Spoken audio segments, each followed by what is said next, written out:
Hello students, chemistry word में आप लोगों का स्वागत है। आज हम लोग यूपी बोर्ड के रासायनिक बलगतिकी का दूसरा लेक्चर स्टार्ट करने वाले हैं। पहले लेक्चर में बेटा हम लोगों ने पढ़ा है कि तीव्र अभिक्रिया क्या है, मंद अभिक्रिया क्या है, अभिक्रिया की दर क्या होती है, इन सारी चीज़ों के बारे में, औसत दर क्या होता है, इन सारी चीज़ों के बारे में पढ़ चुके हैं। आज हम लोग शुरुआत करेंगे बेटा तात्क्षणिक दर, इंस्टेंटेनियस रेट। तात्क्षणिक दर के बारे में हम लोग आज पढ़ते हैं, देखते हैं कि तात्क्षणिक दर क्या होती है। बेटा तात्क्षणिक शब्द हटा दिया जाए तो बचता है अभिक्रिया की दर। दर क्या होती है? समय के साथ साथ अभिकारी अणुओं तथा उत्पाद के अणुओं की सांद्रता में हुए परिवर्तन को ही हम लोग क्या कहते हैं? अभिक्रिया की दर। अब यहाँ पे शब्द लगाया गया तात्क्षणिक दर। तात्क्षणिक दर किसे कहते हैं? किसी क्षण, जैसे कोई अभिक्रिया 0 सेकंड से स्टार्ट होती है, 4 सेकंड तक चलती है, या 0 मिनट से शुरुआत होती है, 4 मिनट, 5 मिनट, 10 मिनट तक वो अभिक्रिया होती है। मान लेते हैं बेटा कि कोई एक अभिक्रिया अपने पास है A = P, जहां पर A क्या है बेटा? रिएक्टेंट, P क्या है? प्रोडक्ट, यानी ये है अभिकारी अणु और ये क्या है? उत्पाद। मान लेते हैं बेटा किसी टाइम t = 0 मिनट में कैपिटल A के 10 मोल हमने लिए हैं। अभिकारी अणुओं के कितने मोल अपने पास हैं? 10 मोल। तो उत्पाद कितना हो जाएगा बेटा? 0। क्यों? क्योंकि टाइम 0, इसका मतलब अभी तक अभिकारी अणु उत्पाद में परिवर्तित नहीं हुआ है। मान लेते हैं किसी टाइम t = 1 मिनट में अगर उत्पाद बेटा 2 मोल बन गया तो अभिकारी अणु कितना बचेगा? 8 मोल। किसी टाइम t = 2 मिनट में अगर ये 5 मोल बन गया तो बेटा ये 5 बचेगा। किसी टाइम t = 3 मिनट में अगर ये 8 मोल बना तो ये 2 मोल बचेगा। किसी टाइम t = 4 मिनट में बेटा अगर ये 10 मोल बन गया तो ये कितना हो जाएगा? 0 हो जाएगा। यानी अभिक्रिया हमारी 0 मिनट से स्टार्ट हुई और कितने तक चली बेटा? 4 मिनट तक। 4 मिनट में अपने पास प्रोडक्ट बन करके तैयार हो गया, यानी पूरा का पूरा प्रोडक्ट बन गया। अब हम बात करें कि किसी टाइम, जैसे अभिक्रिया इनिशिएट हुई बेटा, स्टार्ट हुई अभिक्रिया, और आपसे पूछ लिया गया कि बताइए कि दूसरे मिनट में अभिक्रिया की दर क्या है। जब अभिक्रिया 2 मिनट कंप्लीट हो चुकी है तो उस टाइम अभिक्रिया की दर, यानी अभिकारी अणुओं और उत्पाद के अणु की सांद्रता में परिवर्तन कितना है, यही क्या कहलाती है? तात्क्षणिक दर, इंस्टेंटेनियस, एकदम क्षणिक। किसी क्षण की बात किया जाए, अभिक्रिया चल रही है और स्टैंड किसी टाइम पे आपको देखना है, तो उस टाइम पर जो अभिकारी अणुओं और उत्पाद के अणुओं में सांद्रताओं में परिवर्तन होगा वही क्या कहलाएगा बेटा? तात्क्षणिक दर कहलाएगा। कोई दिक्कत किसी को? यानी अगर इसकी परिभाषा, इसको परिभाषित करें तो हम लोग कह सकते हैं कि किसी क्षण अभिकारी अणुओं तथा उत्पाद के अणुओं के सांद्रता में हुए परिवर्तन को तात्क्षणिक दर कहते हैं। किसी क्षण अभिकारी अणुओं तथा उत्पाद के अणुओं की सांद्रता में हुए परिवर्तन को तात्क्षणिक दर कहते हैं। क्लियर है बेटा? चलो अब हम लोग बात करते हैं कि तात्क्षणिक दर को मैथमेटिकली कैसे डिनोट कर सकते हैं। तो कोई तात्क्षणिक दर, एवरेज दर यानी औसत दर, दोनों बराबर होती हैं बेटा। रिएक्टेंट प्रोडक्ट के कंसंट्रेशन में परिवर्तन दिखाना हमने, तो दिखाएंगे बेटा D concentration of A upon dt। कोई एक अभिक्रिया लेते हैं A = P, तो आपको पता बेटा A की सांद्रता घटेगी, P की सांद्रता बढ़ेगी, तो हम इसे कहते हैं तात्क्षणिक दर।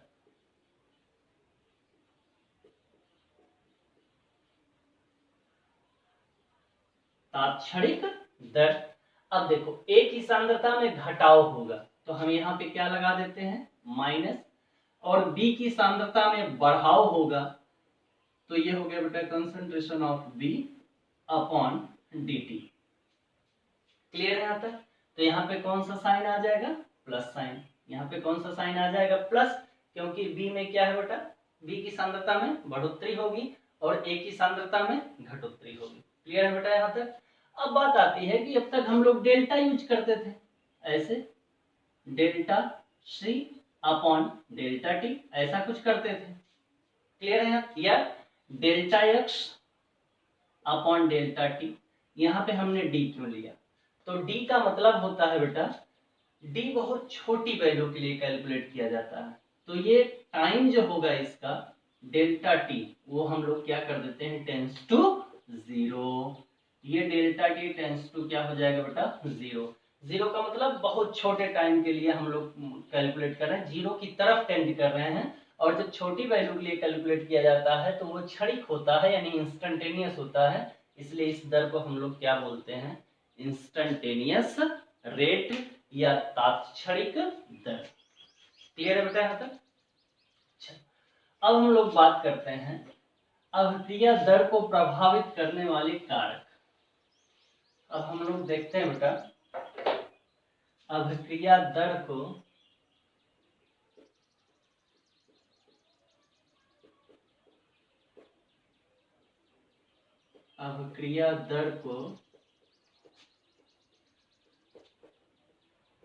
प्रभावित करने वाले कारक। अभिक्रिया दर को प्रभावित करने वाले कारक। अब हम ये देखते हैं बेटा कि वो कौन कौन सी चीजें हैं जो अभिक्रिया की दर को प्रभावित कर सकती हैं, जिनकी उपस्थिति में अभिक्रिया की दर बढ़ भी सकती है या अभिक्रिया की दर घट भी सकती है। ऐसे कौन कौन से रीजन हैं जो अभिक्रिया की दर को प्रभावित करते हैं? तो अभिक्रिया की दर को सबसे पहला पॉइंट बेटा जो प्रभावित करता है वो है अभिकारी अणुओं की प्रकृति।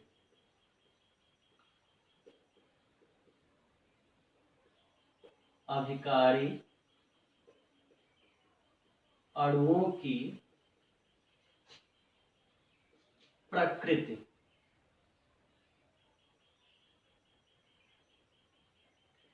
अभिकारी अणुओं की प्रकृति।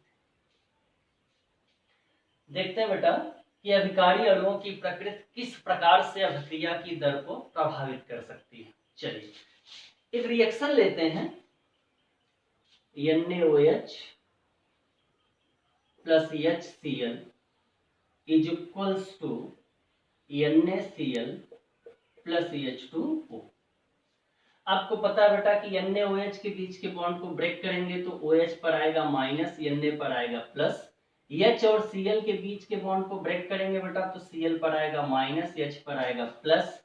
ये Na जो है वो Cl से जुड़ करके बनाएगा NaCl, H OH से जुड़ करके क्या बना लेगा? H2O। और आपको पता है कि यह एक कैसी अभिक्रिया है? फास्ट अभिक्रिया। ये फास्ट रिएक्शन है। कैसी रिएक्शन है बेटा? फास्ट रिएक्शन, तीव्र अभिक्रिया। क्यों? क्योंकि इसमें आयंस फॉर्म हो रहे हैं, आयन बन रहे हैं। और आयनिक अभिक्रियाएं हमेशा क्या होती हैं? तीव्रगामी होती हैं। वो अभिक्रिया बहुत तेजी के साथ होती है, यानी इस अभिक्रिया में अभिक्रिया की दर क्या होगी? तीव्र होगी। क्यों? क्योंकि उत्पाद बहुत जल्दी बन जाएगा। और उत्पाद के जल्दी बनने का कारण क्या है बेटा? ये अभिक्रिया कैसी है? आयनिक है। क्लियर है? यानी हम कह सकते हैं कि अगर अभिकारी अणु ध्रुवीय होगा, ध्रुवीय मतलब आयनिक होगा, तो वह अभिक्रिया, उस अभिक्रिया की दर क्या होगी बेटा? तीव्र होगी। और अगर यौगिक सहसंयोजी हुआ, अभिकारी अणु जो है वो सहसंयोजी हुए, तो वह अभिक्रिया क्या होगी? मंद होगी, यानी उसकी दर क्या हो जाएगी बेटा? मंद हो जाएगी। यानी हम ये कह सकते हैं कि अभिक्रिया की दर को अभिकारी अणुओं की प्रकृति प्रभावित करती है, अर्थात आयनिक अभिक्रियाओं की दर तीव्र होती है और सहसंयोजी यौगिकों की अभिक्रियाओं की दर क्या होती है बेटा? मंद होती है। दूसरे पॉइंट की बात करते हैं तो दूसरा पॉइंट आता है बेटा सांद्रता का प्रभाव। सांद्रता का प्रभाव। जाहिर सी बात है बेटा, सांद्रता अभिकारी अणुओं की बढ़ाओगे तो उत्पाद ज्यादा बनेगा, यानी सांद्रता बढ़ाने पर अभिकारी अणुओं की दर क्या हो जाती है, बढ़ जाती है। यानी किसी भी अभिक्रिया में अभिकारी अणुओं की सांद्रता अगर आप बढ़ा देते हो तो अभिक्रिया की दर क्या हो जाती है, बढ़ जाती है। तीसरा पॉइंट आता बेटा ताप का प्रभाव। ताप का प्रभाव, ताप के प्रभाव की बात करें बेटा, effect of temperature, effect of concentration, nature of reactant molecule. तो ये हो गया बेटा ताप का प्रभाव। ताप का प्रभाव क्या है बेटा, जैसे मान लो अपने पास दो ग्लास है, दो ग्लास हैं बेटा, एक ग्लास में गर्म पानी है, एक ग्लास में ठंडा पानी है। अब हमें इसमें शुगर के पार्टिकल्स यानी चीनी के कणों को इसमें मिलाना है। अब आप जानते हो बेटा कि जो पानी ठंडा होगा उसमें चीनी देरी से घुलेगी और जो पानी गर्म होगा उसमें चीनी जल्दी घुल जाएगी। अर्थात हमें कह सकते हैं कि ताप अगर बढ़ाते जाएंगे तो अभिक्रिया की दर बढ़ जाएगी। ताप अगर हम लोग बढ़ा देते हैं बेटा तो अभिक्रिया की दर क्या हो जाती है, बढ़ जाती है। नेक्स्ट पॉइंट आता है बेटा उत्प्रेरक का प्रभाव। क्या आता है, उत्प्रेरक का प्रभाव। चौथा पॉइंट है आपका उत्प्रेरक का प्रभाव, इफेक्ट ऑफ कैटालिसिस।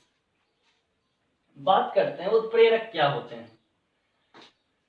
तो उत्प्रेरक बेटा वे पदार्थ होते हैं जो अभिक्रिया की दर को बढ़ाते हैं। उत्प्रेरक क्या होते हैं, उत्प्रेरक वे पदार्थ होते हैं बेटा जो अभिक्रिया की दर को क्या करते हैं, बढ़ा देते हैं। जैसे अगर मान लो कोई अभिक्रिया 4, 6, 10 घंटे के बाद हो रही है तो उसमें कुछ ऐसे पदार्थ मिला दिए जाते हैं कि अभिक्रिया तुरंत हो जाती है। उन्हीं पदार्थों को हम क्या कहते हैं, उत्प्रेरक। क्लियर है बेटा यहाँ तक। तो हमें कह सकते हैं कि उत्प्रेरक की उपस्थिति में अभिक्रिया की दर बढ़ जाती है। उत्प्रेरक की उपस्थिति में अभिक्रिया की दर बढ़ जाती है। क्लियर है बेटा यहाँ तक। चलिए आगे बात करते हैं बेटा रेट लॉ, वेग नियम। वेग नियम, वेग नियम, रेट लॉ।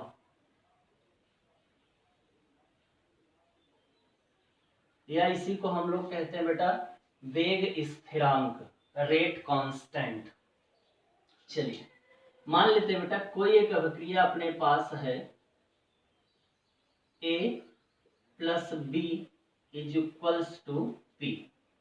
कोई एक अभिक्रिया है जिसमें A और B अभिकारी अणु हैं, A और B के मिलने से P बनता है और P क्या है बेटा, उत्पाद है।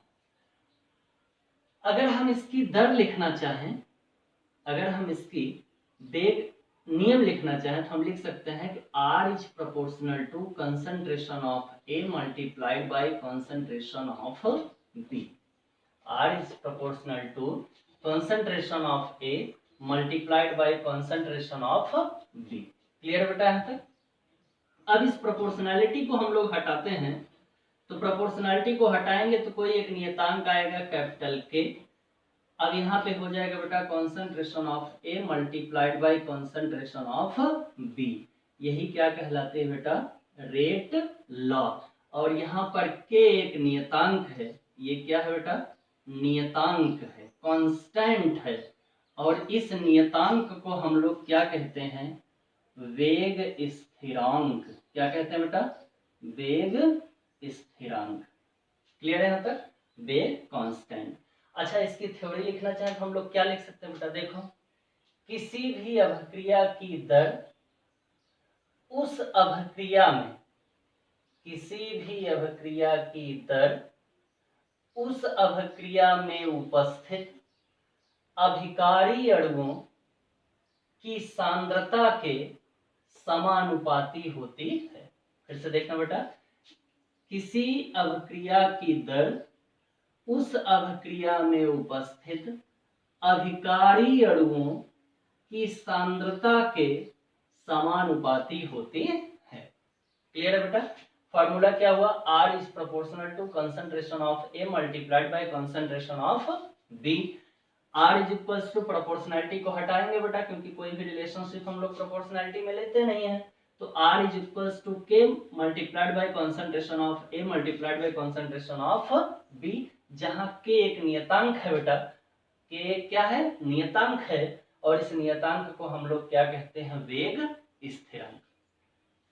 इस K के नियतांक को हम लोग क्या कहते हैं बेटा, वेग स्थिरांक। क्लियर है यहाँ तक? चलिए आगे बढ़ते हैं। अब हम लोग कुछ अभिक्रियाएं लिखते हैं और उनके वेग स्थिरांकों के बारे में बात करते हैं। देखते हैं क्या कुछ हो सकता है, अगर उसका रेट डिटरमाइन करें हम लोग तो क्या कर सकते हैं। जैसे बेटा अपने पास कोई एक अभिक्रिया है H2 plus I2 reversibility to 2HI, कोई एक अभिक्रिया है।